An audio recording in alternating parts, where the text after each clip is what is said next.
Good evening, this is Stormcastle, and today we're going to do, got a couple videos I'm going to be making. This is going to be the part one. This is Tales of Asgard. This book came out in 1984, and Stan Lee presents Tales of Asgard, our rapturous retelling of many classics from the realms eternal. It says written by Stan Lee, drawn by Jack Kirby, lettered by Colletta. Inked by Vince Colletta, lettered by Sam Rosen, and the editor-in-chief at the time was Jim Shooter. You know, it says it's written by Stan Lee, but it's drawn by Jack Kirby. So, what I'm going to do is, going to make a couple videos. My water bottle over here. Get myself outside. And I'm going to do each little mini story. Now, these appeared originally in Mighty Thor, the volume 1, I think issue 129, 130, 131. Anyways, it was in the back of the Mighty Thor, and also in the back of in the old Journey Mystery, there were Tales of Asgard. The Tales of Asgard that were in the Journey Mystery are slightly different than the ones in the Mighty Thor. The ones in Journey Mystery are more about Norse mythology and Norse legends, and this is more going to be about, I believe, Thor and his friends, Thor and group when they were younger, or before the main stuff. So what we're going to do is I'm going to do each little miniature story. Look at the art. We're going to enjoy the Jack Kirby art and so forth. And so we're going to take a look.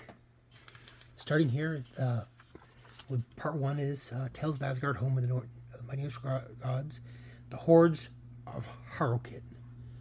It says, Know ye this. It hath been predicted that traitorous Loki, by uniting the forces of evil, would one day be responsible for Ragnarok, the end of the world. Therefore, Imperial Odin just issued a grim command. No, I'm innocent, it is lies, all lies, spare me. To the well of eternal sleep with him I have spoken. Some good Kirby art. And thus it comes to pass that the half-brother of Thor, sentenced to pay for foul deeds earlier committed and dark deeds yet undone. So be it. No sooner does the Prince of Evil hurtle into the dreaded well, that a barrage of vapors instantly engulfing him, placing him in painless state of unending suspended animation. Honored sire, though Loki is surely deserving of his fate, still he is my brother, and still is he thy son. Hold thy tongue, Thunder God. Think you that Odin be not as sorely grieved as thee? Think you maybe my heart doth not beat heavy within my breast? Yet the Lord of Asgard must be first a monarch and then a father. I shall hear no more.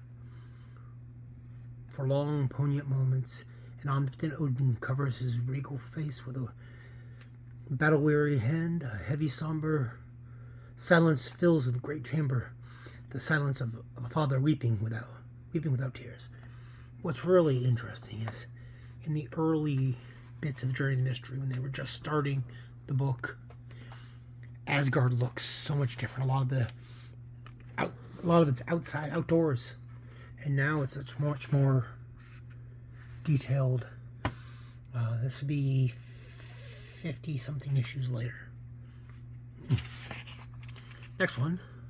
But then, at last, the spell is shattered by a stentorian voice of the sovereign of Asgard. Remain where thou art, God of Thunder. And now let Hogun, Vostok, and Fandral approach the royal presence. Now shall my heart sing, for a mission is in the offering. It is the life of Hogun the Grim, is thine, noble Odin, for thou art of Asgard. So too speaks Volstag's cider. I, the eagle of warriors, fly to thy service. Though 1,000 knaves oppose me, the blades of Andrel the dashing shall sing for my lord. Then come forth ye forth, all, and heed my warning. my words. To the land of Muspelheim shalt thou journey there to fetch for thy liege the enchanted warlock's eye from the temple of mystics. Only by keeping such weapons from the force of evil can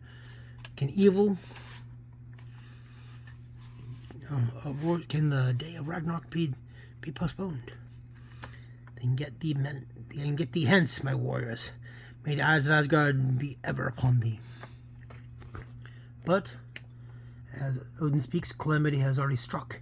In a far outpost near the lands of Muspelheim, a fateful alarm rings out. To arms! To arms! The hordes of Harkon attack! Behold, in the distance, Muspelheim is already aflame. Harkon hath broken the truth. He has seen the warlock's eyes. Thus, we are undone. Oh, and this is a nice piece of art right here. Look at this. The eye is mine, now let us strike. No power in the universe can stem the tide. Today it is Muspelheim, tomorrow Asgard itself. And ere I am done, the entire cosmos shall pay homage to Harrokin. While all that lives shall be trampled under the foot by invincible horde.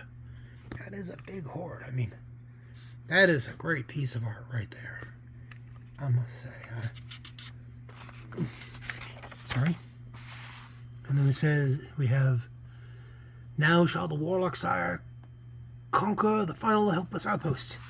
With those words, Harkonnen presses a hidden stud on his gleaming helmet, and wonders, gaze ye deep into the warlock's eye, for none can resist enchantment. Gaze as Harkonnen commands, and then suffer thou consequences. Incredibly, as the mysterious beam sweeps, the Babylon's helpless defenders fall like wheat before the inexorable swinging scythe. Then, this is the murderous menace that awaits the mighty quartet, which even now rides within earshot the galloping of hooves of Harkonnen, his merciless horde. Next, the fateful chain. So, it's always nice to see some Kirby art. And I'm going to do each section as its own independent video. So we will end it there. Tales of Asgard, Part 1.